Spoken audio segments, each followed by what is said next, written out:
everybody. Good evening. Jean, if you wouldn't mind just cracking us off. Tonight we're talking about variations of abuse, which is obviously quite an in-depth subject. We have Jean here and Rhys joining us. So Jean, if you'd just like to give a little intro on what you do and background and why you're on the show, and then we'll move on to Rhys and do the same, if that's all right. That's fine. Hello, I'm Jean. I was sexually abused as a child by my brothers, so it's within the family. At this particular time, I've sought out information and found Marilyn Hawes from Enough Abuse UK, who's actually helped me. And what I'm doing now is trying to get it out there and get Marilyn into schools to inform and try to prevent this generation of children being abused. If you don't know what abuse is when you're a child, you don't know it. And I was 51 before I started to actually investigate if it was a problem that I had, and my first port of call was at my doctor's. I didn't really have much help there. He told me at that particular point that I'd got a husband and 2 successful sons and to go away and get on with it. I was strong enough at that point to ask for a counsellor's name, which he did give me, but he put it in my head that if I used it, I would be worse off than I am now. So I did take that name with me and I put it on my fridge door, and I never used it. It was on my fridge door for 5 years, but I never used it because of the fear of what would happen to me. I did join groups. I've been at counselling, and I've done the Thrive programme, and that was recommended to me by Marilyn Hawes after I met her. And I am now sort of in a good place where I feel that I can actually go out there. I can speak about it, because if I don't talk about it and the impact it has on a person, and try to prevent the next generation, nobody's going to know. I met Serena and she came to meet Marilyn, and she really felt that it would be a good subject to air, and I thank her for that. Oh, bless you. Thank you. Thanks, Jean. That's a good insight into your background. Thank you. Rhys, the 1 of 3 men at Leeway, I hear. So, and the first man on the For Her chat show. So this is a new record. So. Yes, I'm Rhys Lloyd. I work at Leeway, a specialist domestic abuse charity across Norfolk and Waveney.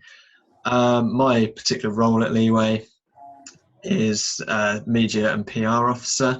So in a nutshell, it's basically my job to raise awareness of the work that the charity does and promote some of our services, and also to raise awareness of domestic abuse in general, because I think it'd be fair to say there's probably a problem that's not widely discussed, particularly in the media. For instance, it's kind of only just now getting to a point where people are kind of wanting to talk about it a bit more. So it's my job to ensure that people know where they can go to if they feel that they need support, and also for perhaps the nicer side, to tell people about what we do if they want to come to, for instance, some of our events and support the work we do. So yeah, that's pretty much what I do. In terms of the charity, I'll just quickly give a brief run through of what we do. We've got a variety of services. Some of them are outreach services based in the community. So people experiencing domestic abuse can drop in and visit one of our support workers and talk through any problems they're having. We also have 7 refuges across the county, which is effectively like an emergency accommodation for women and children experiencing domestic abuse. We also have a dedicated team that help children experiencing domestic abuse. So that's they kind of go out into schools and they run activities for these children to help them to understand their feelings and come to terms with what is undoubtedly a difficult period in their life. And also, like I say, we have regular events that we hold. The money raised from our events goes towards funding our services, which are really important. And we also offer training as well to help other organisations such as doctors, nurses, businesses to understand domestic abuse and the importance of being able to spot the signs and signpost anyone they have concerns about to relevant support agencies. Oh, fabulous. Thank you ever so much, Rhys. From listening to both of you there, you both touched on education as a very main, strong subject in terms of educating, mothers of the children or as you said, educating the children to understand what they're going through and, make them aware of that. So I suppose a question for me would be, how can we do more to get that education, especially to younger generations?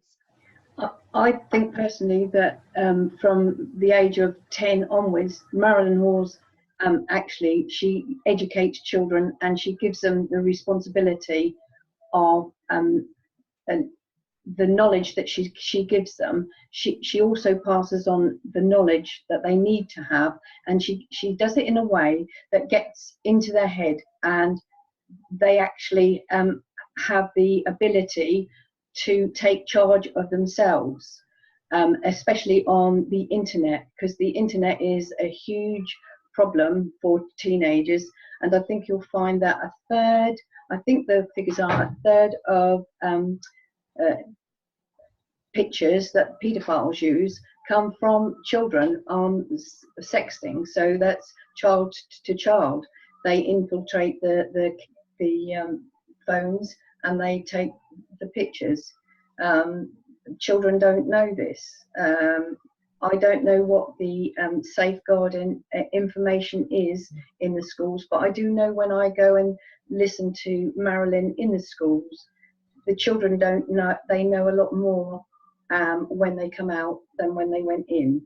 So if they are having safeguarding, I don't know whether I think she does it in a different way, and the impact is greater for them to take the responsibility.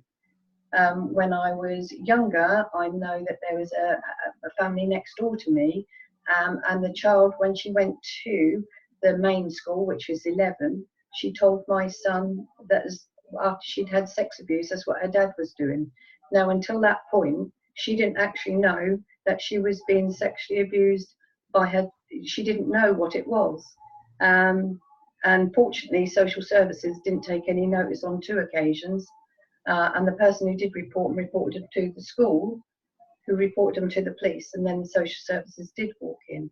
But 11 is too late, because I don't want it to happen, because once it happens with sex abuse, you stop growing. You can't fight. You can't fight. You can't run. So there's no flight. So you freeze, and that's where you stay. And so it's more of a detrimental, I think. If you could actually fight somebody or you could run away from somebody, you are actually doing something, and it leaves you in this state of helplessness, really, until you get to a point in your life when you start to put 2 and 2 together and asking questions. And if there's nobody out there helping you, it's much, much harder. So I suppose it's about actually getting to children and youngsters before anything happened, like really young. And I suppose, Rhys, with what you deal with as well, getting the children, the youngsters, to identify that, maybe daddy hitting mummy is not actually, or vice versa, as does happen, is not the norm. I think that's what we're saying there. Yes, I agree with you. Yeah. Yeah, absolutely. I think as well, in the recent, the government have kind of they've released some draft proposals for a new domestic abuse bill, and I think as part of that, they are hoping to introduce something which I think they've branded healthy relationships education. My understanding is this wouldn't come into practice until they're in high school, but I think it would lay down the foundations of helping them to understand about healthy relationships, because I suppose when you're at high school, that's kind of the time you start to form those kind of relationships. And I think quite often, it's like we've touched on already, sometimes when you're that age, you don't necessarily know what's going on. So, for example, if your boyfriend is saying, "Oh, I don't like you wearing that, you can't wear that," to a teenage girl, that might seem as though they're just looking out for you, but actually it's domestic abuse, and it's those kind of incidents.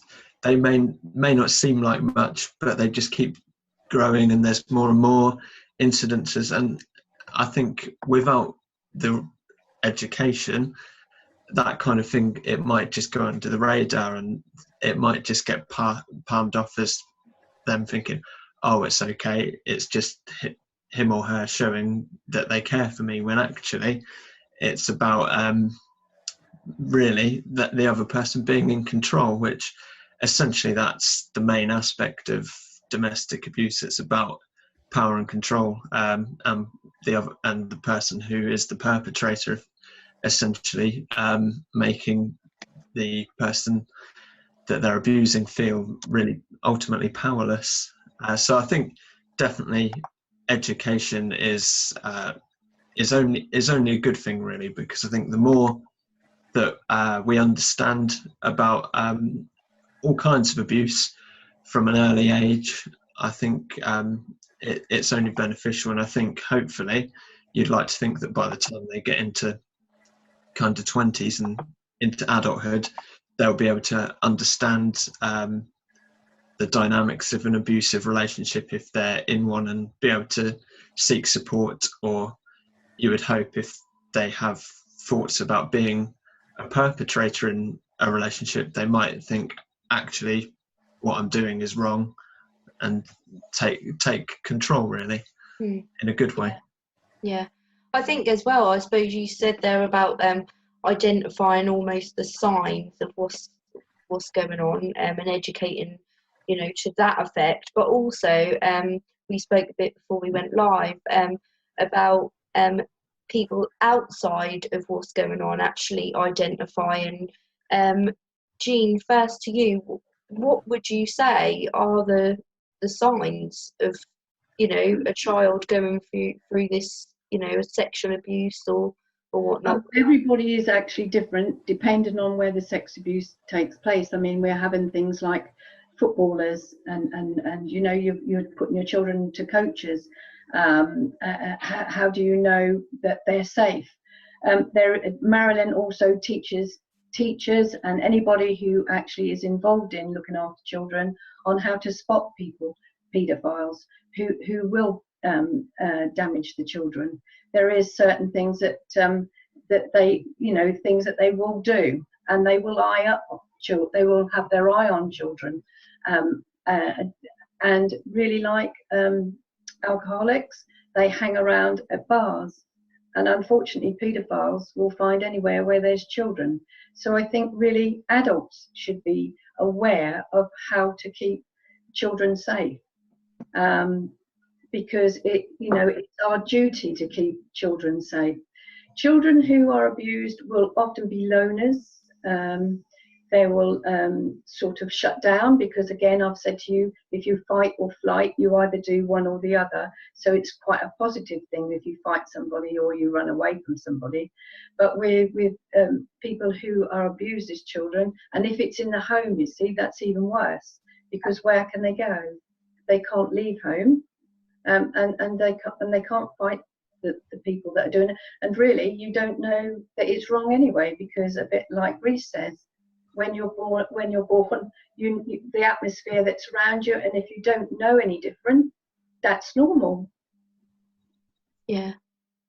Wow, that is, you don't even, I suppose for me, I think of it actually always happening in the home, but then that's not the case, is it? You know, you touched upon football coaches and stuff like that, but you know, I don't think twice Churches, about sending my yeah, child yeah, to ballet or, you know, whatnot. Like, you don't think twice. You have that level of trust almost, don't you? And that's actually really shocked me to think about it in that way, because you don't know, do you? No, because Barry Bennell, the one that's been in the paper quite a lot, David Lean, he met him at Butland's holiday camp, and that's where he groomed him at Butland's holiday camp, and it led on from there. So you know, they are where there are children, and I just think that all people who are involved with children, like leisures, swimming pools, anywhere that there's children, they should have educating on how to spot the paedophiles. And I mean, I know that there's DBSs and things like that, but if you actually have a word with Marilyn, she goes into the prisons and she talks to them, and they have ways of getting DBSs. And so things like DBSs, they're only valid at that point you have a DBS, aren't they? You know, exactly. The next day you could, you know, any person with a DBS could go and do anything. And we digress slightly. Rhys, what about you? I've forgotten the original question, if I'm honest. I think it was. How do you spot the signs? That was it. Sorry. So I mean, in terms of domestic abuse, I mentioned earlier, it's about power and control. So the perpetrator, quite often, they will try and get their victim quite withdrawn and isolated from other people, because well, really, I think quite often we hear the phrase, "Why doesn't she just leave?" or words to those kind of effect. And I think it's because they've reached a point where they're so withdrawn from everyone else, and it gets to the point where in their head they think, "But will anyone believe me?" Which it sounds awful, but it gets to the point where they're so withdrawn from friends, from family. It's kind of like I mentioned earlier, with the example of clothes. Well, that could apply to friends as well. Someone could turn around and say, "Oh, I don't like you hanging around with that person," and so they because they love their partner, they might think, "Oh, well, I won't hang out with that person," and then it slowly becomes, "Oh, I don't like you seeing this person. I don't like you seeing your family," and eventually it gets to a point where they are very much trapped within their world of abuse, which I think for anyone who thinks that they might have a friend or a relative going through something like that, it's probably the one thing to kind of look out for is, are they kind of withdrawn or a bit perhaps not their usual self, and other signs as well, particularly if say they're financially abused. They may have clothes on that perhaps don't necessarily reflect the season. So, for example, if it's a winter's afternoon, they might be dressed up in stuff that you wouldn't sort of think, "Oh, that's not going to keep them warm at all."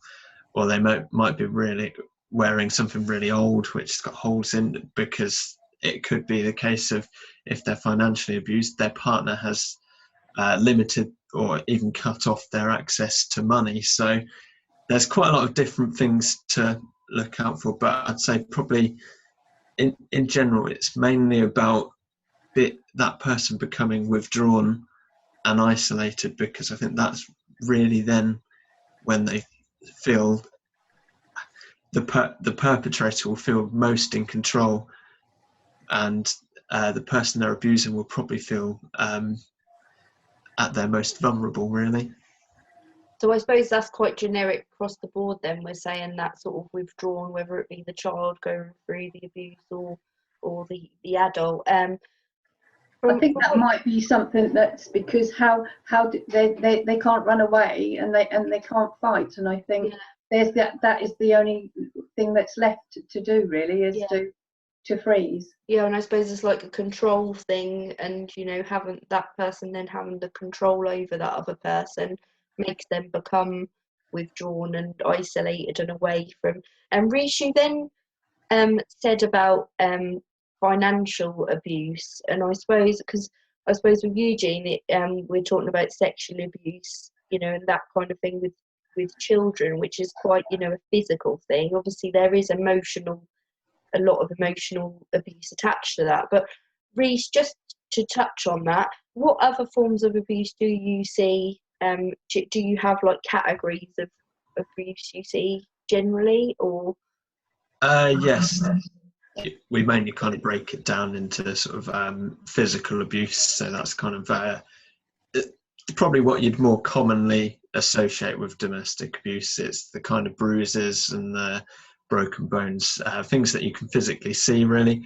But obviously, there's also psychological abuse, sexual abuse, financial abuse, and obviously nowadays we're seeing quite a lot of online abuse through things like stalking, because obviously a relationship may kind of end, but because of the amount of technology and social media such nowadays, you often find that perhaps a person then might take to stalking their victim online and sending lots of unwanted messages to them, say on Facebook or Twitter or the various other platforms. So it does, there is quite a wide spectrum, and probably I'd say in quite a few cases there will more than definitely be an overlap. I think psychological abuse is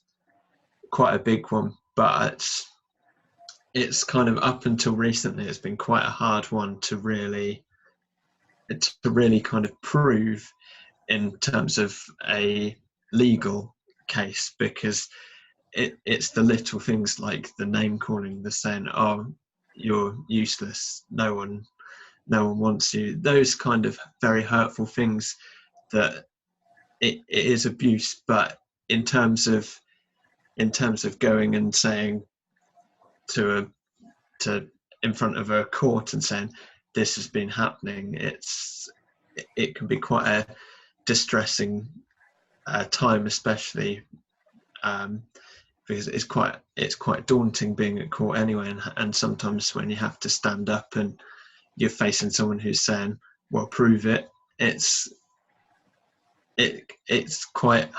can be quite tough. But I think recently there has been a new coercive control legislation which came in, so that effectively, that is a law that it kind of oversees the psychological abuse. The controlling through means that you can't physically see, really, which it's really important. It's a good breakthrough. It's still kind of in the stage of, we're not seeing as many convictions or arrests for it as we would like, but it's a good start. And I think I know certainly in the government's new bill that they're outlining, they're hoping to kind of broaden the definition of domestic abuse and set it into legal framework. So that will give the police and the justice system something to go off, so to help them really understand the dynamics of an abusive relationship, really, because I think even today there's still kind of a bit of some of it is still very much a bit of a grey area. Like it's one of those that perhaps people don't fully understand, and I think hopefully we're slowly kind of getting to the point where people realise that it's more than just a physical act of well, that is the problem, isn't it? A lot of people, even me, your first thought when you say abuse is physical, either being, you know, in terms of violence or sexual. You know, that's kind of maybe because that is what's pushed into the media a bit more. So, you know, people are more, you know, susceptible to it, or they see more of it on social media as well. So that's the kind of, and in the newspapers and whatnot. So that's what they resonate with it. I think from what you said, Rhys, it's really good that they're, you know, now looking at the more psychological and emotional abuse, because I presume, just as an assumption, that that is 9 times out of 10 where abuse would start with someone. What would you say that's the same for you as well, Jean, in terms of children? Like is it the I sort think of also often, psychological stuff to start? you know, I've met quite a lot of women from different who've had different abuse, that where their parents have actually sold them and as very young children. But mine was in the family, and when it is in the family, often there's neglect there. I was one of 11, and so I was at the top of the tree, and my brothers were older than me, and we were just more or less left to get on with it, really. And they got away with the abuse because my mother really ignored it, in a sense that my brother was the bee's knees, and you know, that was her first child, and he could do nothing wrong. When you're an abused child and you actually end up telling her, mothers often don't believe the child, and it splits the family, and you end up not only with all the things that you have to deal with psychologically, but you're totally dropped as a sibling, because if they haven't suffered it, you know, it's time you got over it.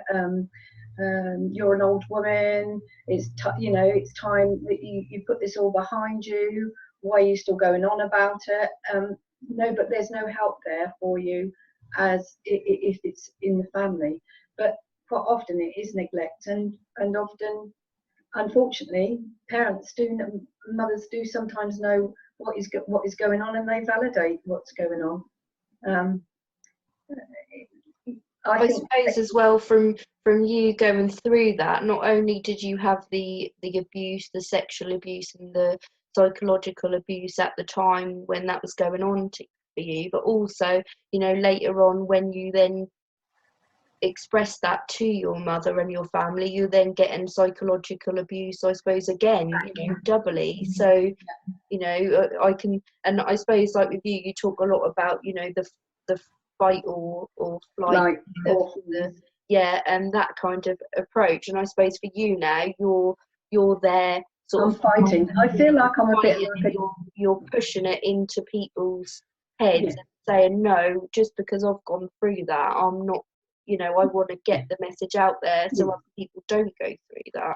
Yeah, exactly. Because if you can help somebody not happen, or if it does happen and it's caught early enough, then you haven't actually been at secret to, because really what you do is it becomes a shame to you, and it's a secret that you don't want to share anybody, because if you dare to tell anybody, who's going to believe you to start with? And back in my day, the only people who were talking about childhood sex abuse were comedians, because they would laugh about going down the country, you know, in Norfolk and places like that. And if you didn't laugh at the joke, you were miserable. So, you know, you were left with feeling really awful that you had to actually smile at something that happened to you. Thankfully, because people like me are talking now about it, that this won't be something that they have to. It wasn't my shame, it was my brother's shames, and I was not looked after as a child. Do you think we're any closer then? You say, you know, way back, obviously that was very taboo subject. Do you think, you know, Rhys then said that, you know, bills are being passed and things are coming? They're still very reluctant to talk about childhood sex abuse. Thankfully, the actresses are coming out and they're saying that they've been sexually assaulted, and I give them praise to doing that. But they actually had a childhood where we didn't actually have a childhood. So our childhood was stolen from us, because I was never a teenager. I don't know what a teenager was. I was grown up by a very young age. So I feel now that I'm a bit like a teenager. I'm learning about myself because I start to believe in myself. I start to know, because my neural pathways were damaged, and I have to try, and self-esteem is extremely low when you've been sexually abused as a child. That is something you do really suffer really badly with, and that's a hard thing to overcome. And finding out and going back and finding out, I always say that I had my chain of life like a chain in a necklace, that one of those chains were broken when I was 5 or 6, and I've had to go back to that necklace to try and find out where that link was, and to get my chain perfect, or not perfect, but same, I've got a proper chain instead of a broken chain. But I do think that children should know earlier about the feelings, that if something's wrong, like I would not insist on kissing my grandchildren. If they don't want to kiss me, that's fine. And I would let them hug me, because I think a child should be allowed to say, no, I don't want to kiss grandma. Yeah, definitely. Because, you know, I really don't think that, I think children should be allowed to say what they want to do. Yeah, and not definitely. because told that they're being rude because they haven't kissed me or hugged me.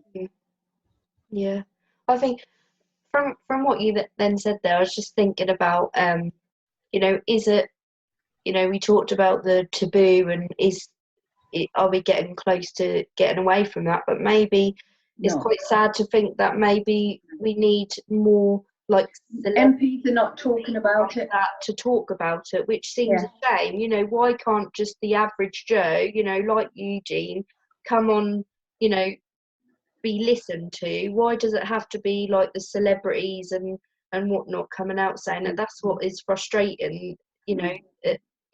In this world we live in now, it should be, you know, listened to because you're a person, you have a voice, not because you're a celebrity and, you know, you're right in the news, is it really? I mean, when I belonged to a group, when Jimmy Savile came out, I mean, it doubled and trebled, because people will actually see that there's a possibility you will be believed, and it's that possibility that you will be believed will push you forward to actually go and disclose. Like I went to this thing at Great Yarmouth, 2 ladies come up and disclosed to me, because they knew that I would get them, because I stood there on the stall promoting the fact that I was sexually abused as a child and talking about it. Yeah. What do you think to that, Rhys? What would you say to that? Because we've had, I know Alex from Leeway said about, I'm not very good with following news and stuff, because I struggle to believe half of it, if I'm honest with you. But there was a lady quite recently, wasn't there, that had gone through domestic abuse. Am I right? Yes, quite a big case really in Norfolk over the kind of the past couple of years was the Carrie Macaulay case. Yeah. And ultimately she was killed by her ex-partner, and so obviously it was a very tough time, but it was really pleasing that her family used that as an opportunity to help other people that were perhaps going through a similar experience to Carrie. And so we teamed up with Carrie's family, who are all amazing people, and really can't praise them highly enough. And we teamed up with the local newspaper, the EDP, and together we launched a fundraising campaign which raised over £11,000, which will help to decorate and furnish one of our refuges. So I think it's really positive that members of the community clearly got behind it, but I would agree in the respect that in terms of just ordinary cases, I think quite often there is still a reluctance to talk about them in the media, obviously, unless they're kind of to the point where they're really serious, where we're talking about someone who's been murdered or someone's been really badly injured. For example, I think a couple of national articles I've read recently have focused on people who have been victims of acid attacks, which seems to be on the rise quite recently. But I kind of you flip that and you coming onto the celebrity element. I think I'd kind of read about how reality TV's Gemma Collins had spoken out about her experiences with domestic abuse, and it seemed like all of a sudden, because it was her, anyone and every kind of newspaper and website were suddenly talking about it, which it's fantastic that they used that opportunity to talk about domestic abuse and raise awareness, but at the same time it's kind of still sad that it's where you still kind of need someone who is a celebrity or well known to come out and talk about it for it to be a issue that's deemed newsworthy, particularly by say like the national newspapers. I mean, in terms of our local newspapers, I know we do a lot of work with the Eastern Daily Press, and we actually contribute a regular kind of column to that, talking about domestic abuse issues, and they've been really supportive of our work. And I know quite a lot of the other local papers are, such as the Just regional magazines, which go out to a lot of people across the county. So in terms of a local level, we're really delighted with the support we're getting, but I think sometimes on a national level, it's a little bit disappointing that it only seems to make the news when something kind of big happens. Yeah, I think in Norfolk, it's interesting you touch on that, because I'm Norfolk born and bred, so literally, and I do think there is a massive sense of community in Norfolk, and I know, you know, of people that have reported, you know, neighbours that are going through problems, or they've reported people at school gates that they've noticed, and I think there's still that little bit, you don't know if you're being nosy, but I think in Norfolk it's a lot more, and I'm sure there's other areas up the country, across the country, that are the same, but it's actually nice that people not, you know, will be nosy, but they'll actually just take an interest and actually, you know, just get it checked out. If you know, so that's probably the best advice for people, is to, if you've got a concern, you know, address it, or just go to a relevant charity or local authority or someone, just to say, I think this is going on. You know, if it's then checked out and it's fine, then it's not a problem, is it? And there definitely seems to be kind of what I'd call a community spirit around here, and certainly during the campaign in memory of Kerry Macaulay, I kind of saw that, because there was an online Just Giving page, and I'd quite often look at because when you donate you can leave a little comment, and there were so many people who said, I never met Kerry, or I've never been through domestic abuse, but I'm giving what I can just because it's such an important issue. And I think that kind of really, it kind of, in a sense, it kind of brightened me up a bit, because I kind of thought, I suppose it turned a bad situation into, you know, if it's raising funds and raising awareness, then that's, you know, but I suppose it's about preventing and even getting to that point, isn't it? I suppose, especially for Eugene, kind of. I think actually it's nice to hear that he's able to raise money, but do you know, you can't even, you know, I've approached, when I belong to the group, and it was a lady that ran it, and she started it off because her daughter was abused by somebody in her street, and then she got all these ladies, and she'd done a lot of work for them, but she had to raise all the money. There was, wherever you went, whatever group of people that you went to, you never got anybody come back and say that they would sort of give money to keep the actual group going even. So she'd have to do the whole lot, and in the end she did actually get ill. But you can't really get, I could, you know, there's just no funding out there for somebody who's talking about childhood sex abuse, and really no child ever asked to come. It's two people that put in for that child, and really it doesn't ask to have a set of parents that are not protecting it, and it doesn't ask to go and be abused by somebody at a club they've gone to or a dance hall that they've gone to. No child asks for this, but somehow society seems to think that they are the most vulnerable. They are the most vulnerable people in society as our children, because they can't fight and they can't run away because nobody's going to give them a house. You've got to pay for rent, so you're stuck, can't you? And actually, you just don't know. But it is really difficult. They do say the best way to clear a room is to say childhood sex abuse, and everybody just cowers away from that. I suppose as well it's about we say about educating the children in schools, but also educating the teachers and that, because they're the type of you know, and obviously there are situations where the teachers are the abusers. So, but Yes, that aside, exactly. you know, those sort of people are the people that are going to be told or notice something's happening. But if they don't notice that or recognise the signs, you know, that Yes, exactly. you know, it will never. So I suppose it's also looking at actual specialist training for, you know, teaching staff and any of these, you know, any points of contact for children, because they're especially if it's happening in the home, then obviously they're the people that are going to notice it when they're not in the home. Exactly, because if a child's withdrawn or its behaviour changes, I mean, even firemen.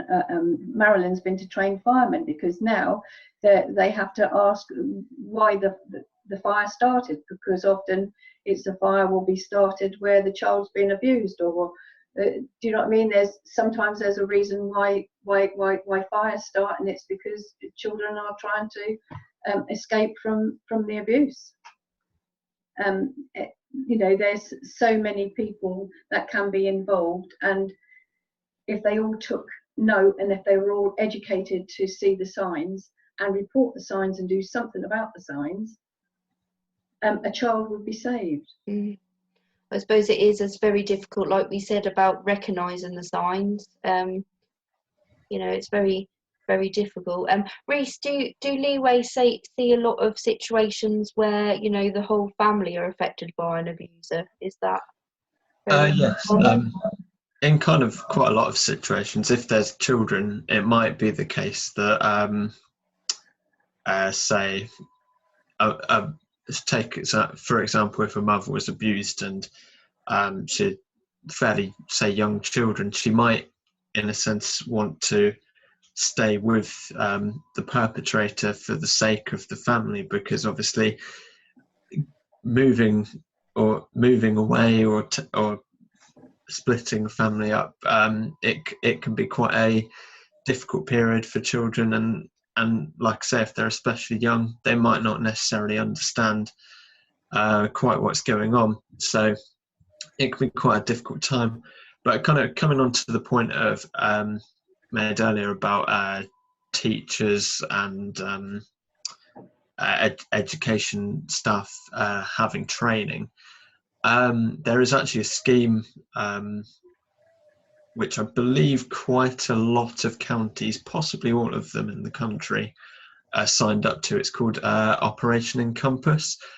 And so if an incident of domestic abuse is reported to the police and there's children present in the home, they will then relay that information to the relevant staff at the children's school, so they are aware of what's going on in the family home. And I believe they have to do that within 24 hours or before the start of the next school day, which is quite good, because in a school environment, it can have quite a big impact on children. They may appear slightly, like we've mentioned before, slightly withdrawn, or they may not be able to kind of concentrate on their work. They may sort of misbehave, or perhaps behave slightly differently to what they'd usually do. And perhaps without that information, a teacher may just think, oh, that child was being really naughty today, or oh, they're not interested in doing the work at all, and they may go to kind of discipline the child. But with that information, they can take everything into account, and they can kind of deal with the child accordingly, and they have a perspective of what is going on, which I think is really important. And I'm fairly confident that that is rolled out pretty much across the country. Yeah, I've just found the information on that actually, so I've posted that in the comments, and yeah, it looks really good. It's about connecting with the police and what to do, and yeah, so it's really that again is about education, isn't it? It's about looking, Yes. looking at any of the parties involved, and actually, given I suppose with schools, in their defence, they've got so much to do with the curriculum, and with behaviour, and with with sometimes 30 in the classes, it's really difficult, isn't it? You would automatically assume, like you said, that it would be, child being naughty or playing up, whereas actually there could be something there. But I suppose on the flip side of that, that's purely incidences that are reported to the police. So in a lot of cases, they may not get reported to the police. I think it's an average of 35 incidences before someone will reach out for a support agency or something along those lines. So I think training would definitely be beneficial for teachers, because because if someone who's experiencing domestic abuse doesn't report it to the police, but it doesn't mean it's not going on, and it doesn't mean that I suppose it's recognising those triggers, but also I believe a lot in going with your gut with things, but sometimes even if you have an inkling maybe that something is going on, your rational brain is saying, okay, I think something might be going on there. I don't know what's going on there, so I'll see how it plays out. I'll give it a couple of months, but by that time, it could be too late, it could. I think it's probably a case of sometimes if you kind of note a pattern or a sudden change of behaviour, and then maybe like a pattern over a while, perhaps if you're, say, a teacher, you might then think, okay, I might get their parent in to talk about it and just check that everything is okay at home and bits and pieces like that. But I think that's probably where training for teachers would really help, because then they might feel a lot more confident doing that, whereas perhaps at the minute, if they say didn't have training, they might sort of be a bit more reserved and might think, oh, I don't really want to delve or stick my nose in too far into their business. And they might think it's not my place, whereas really it's everyone's place to look out for everyone else. It is, absolutely. Yeah. Jean, just thinking, we've talked a lot about charities connecting with other charities to kind of try and educate and bridge the gap. I know we've talked about, and you Enough Abuse UK, joining up with Nelson's Journey and Break and those sort of local charities here in Norfolk. What do you think the way forward on that is? Because I think it's all about communicating, isn't it? If there was ever an opportunity, because I have actually laid on courses which Marilyn has come and done for nothing, and she's a charity and she's not actually funded by anybody, but she has come down to Norfolk and King's Lynn, and she's gone and done the parent and child learning together the safety of the internet. But it's so difficult to get hold of the parents, because the only way I can go, because I'm a nana, I'm not a mum, into schools, and it's very difficult to get into schools. I don't know where I was going to go with this. Sorry. God. I do think that I would like it same. I did that, but it's relying on mums, and all our children need the education online. And the only place to really get them, where all the children are there are in school. Yeah. I would quite like to have like a cluster of schools, or because a lot of our schools are quite small, and it would be quite good to have a cluster of schools where they have somebody such as Marilyn come and do the teacher training. I mean, she's coming to Kingsley on the 29th to a school to do teacher training, and she teaches them how to spot paedophiles, and she teaches them in a way that they all get such a big benefit from it. But it would be good if kids could actually, if it was for children, that we could actually get even Marilyn down like for a week, and she'd done all the schools. Do you know what I mean? But in clusters, saying it wasn't as costly to them, and as cost, and she could keep her costs down because she'd be coming and staying in Norwich or wherever it was she was going to stay. But it's just getting those connections really, and seeing if that can actually happen. And I wasn't talking about this time last year, so I've come a long way since I met Marilyn. Really, I've done an awful lot. She got an award for the most inspirational woman of 2017, and she's very inspirational. She's a very amazing woman. But she didn't expect to get it because, again, childhood sex abuse is just something that you don't normally get an award for. So it was sort of doubly really special. And I think as well, by you meeting her, you've now found that you've resonated with her, and you've kind of found that support and comfort with her, and that's made you strong enough to then speak out. So that hopefully that's where it then snowballs, and you then you're on here tonight, and hopefully someone's seeing this and they'll talk out, and that's what it's all about, isn't it? That's the thing. I think that's where I was going. Rhys, how, in terms of rough percentages, how many would you say are parents who come to Leeway? Is it quite a high percentage, presumably? I'm not entirely sure off the top of my head, but I'm pretty sure we supported something like 4,000 women, and then I think a fair few of those would have had children as well. Yeah. So I'm just trying to think if there's something we can do in Norfolk here whereby we get a lot of the charities together with the schools and do some sort of, even if it's just like a morning, or you kind of stagger the schools coming in, or something, or we go round the schools and do some sort of awareness, just a taster of what the charities do, just to give the schools and the pupils and the parents those touch points, because sometimes people don't really know where to go, do they? That's the problem as well. It's half the problem, not just the education and knowing what their experience, but also where to go when they are ready to seek help, really. I think when I was at something not so long ago, somebody did say, well, if you could come in and do a quarter of an hour in like an assembly.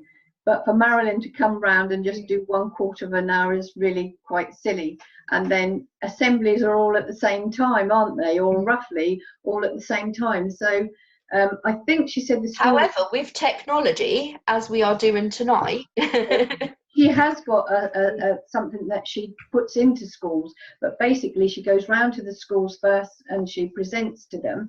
And then obviously teachers come and teachers go, and kids come and kids go. And so she has now got something, the film that she actually puts out, so the school can actually then connect to if there's anybody else that comes in that can follow her through with her teaching.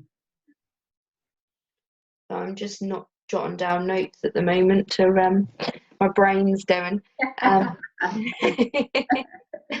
So we've got 10 minutes left, so I think there's, just going back on, we've barely scraped the surface, and there's so much more we could talk about, because there is so much more that goes on, and so a lot of it is behind closed doors, which is really sad. And I think for me, our conversation has kind of highlighted the fact for me that if you've got that inkling of if anything's going on, whether it be a child or an adult, or someone you're in front of in Tesco's or wherever, other supermarkets are available, you you just go with that inkling, or even just have a little bit of a chat with that person. You know, that we're all neighbours in this world, so you know, just go with your gut maybe. So what about you, Rhys? Anything you want to sort of say to sum up that you kind of definitely want to get across that you haven't tonight so far? I think really it is kind of mainly about just making sure that people are aware that help is out there, should they feel they need it, or should they think that they know someone that needs it. More importantly, it's probably, like we've kind of said, it's a case of just making sure that if you've got any kind of thought that your friend or family member might be going through that, perhaps if you have a chance, just kind of sit down with them and talk to them just about how they're feeling, and just generally about their life, and then eventually kind of they might start to talk. I think it's important really for a person experiencing domestic abuse in particular to know that they've got people there for them and people that care about them, because I think it's so easy for them to feel as though they're cut off and isolated, when really all they need is just sometimes it's just all it would take is a good friend to put an arm around the shoulder and say, it's okay, I'm here for you. And it's human nature in the sense that just that little gesture could give them the confidence that they need to think, right, I'm going to go and contact a support agency, I'm going to get myself out of this relationship, really. So I think it's just about really kind of making sure that that person knows that you're there for them. And like I mentioned, if you're going through abuse, then just know that the support is there, and try and keep your friends and family as close to you as possible. And because their support will be invaluable. Brilliant. Yeah, that's sound advice. I also find that I think it was last year or the year before, I was having my hair cut, and I was going through a stage where I was very angry about things, and I was testing people out to see if they'd still love me if I told them that I was sexually abused. So I was actually in people's faces quite a lot, and this poor hairdresser was cutting my hair, and there was this 14-year-old girl sitting there who sweeps the floor up. I didn't actually see her, I was doing my rant. And after I'd finished, she turned around and said, "You're never going to believe this, but that's happened to me." And so I do see that just speaking out and saying it does give somebody who has been abused that faith that somebody will believe, because she's just said it. She's just come out with it. It happened to her.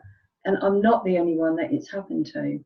And I would like to say, if there is anybody out there who they find who is sexually abused and they want to contact me, then by all means do. It would be good to have a group of women. I am trying to start a thing up where I don't want to be like a support worker. I just want us to support one another, because I'm not actually in a position of a psychologist. I can't help anybody in a sense of knowing what they're going through, other than talking about it and being there to make them feel that, you know, what they're feeling is what I felt or what I'm feeling, because there is a pattern to coming out of all of this. And I can see I've got phone buddies which I've palled up with people through support groups, and like that lady who just come up, she couldn't wait for the speeches to stop to come up and give me a hug, and we hugged for 10 minutes. She found somebody who was like her, and it was very, very powerful. And sometimes that's all people need, isn't it? Just to know that someone else is going through something that they're going, because people like to know that, you know, and hear other people's stories and not feel alone. And I think that's the main because message. of the nature of the abuse, it's all in your head, and you've buried it for years, and you've had shame, and it's just realizing, and by speaking out about it, you're actually getting your brain to hear what it is that you're saying. And so you start to get to know yourself, and you start to realize that it wasn't your fault. You were a kid, although you're an adult now, you were a kid at the time. and you couldn't fight them and you couldn't run away from them, and you were stuck there because that was your family, in my case, but not all cases. No, I think that's really important there, just to finish off and say, you know, that like Rhys said, you know, if you see someone, put your arm around them, you know, and, you know, try and just comfort them. That could be all they need, really. And I suppose that is that support that can then get, you know, like we're talking out about abuse tonight, you know, it's about hopefully someone seeing this, you know, and knowing that there are places to go for support, or they can try and talk to their family, or just reach out to anyone. So I know we could talk about this subject, so we'll have to get you both on at a later date. But thank you so much both for coming on. Leeway and Enough Abuse UK are doing an amazing job. You know, it's hard for small charities. I'll pop all the web links and everything on the comments below, so that anyone, if you do want a sort of contact, then the information will be there. I just wanted to end by just going through comments, because I usually do it, but we've got so engrossed in talking tonight. And Karen spoke quite a lot. Hello, Karen. She said she remembers when her children were at middle school, they had books about inappropriate touching. That's a good idea, definitely.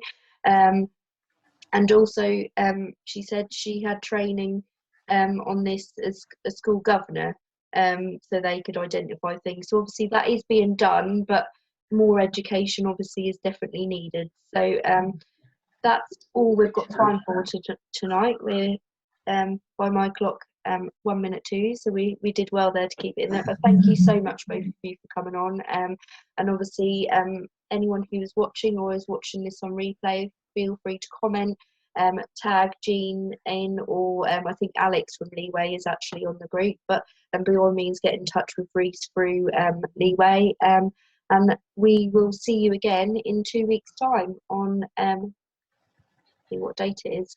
Oh, we're going to be in April then. It's my birthday month. Whole month from a 30th day. The 9th of April at 8 o'clock here in the group again. So thank you ever so much for both of you. Thank you. No problem at all. Thank you. Thank you for your time. Thank you. Bye. Thanks, Rhys. Bye. Take care. Bye. Bye. Bye.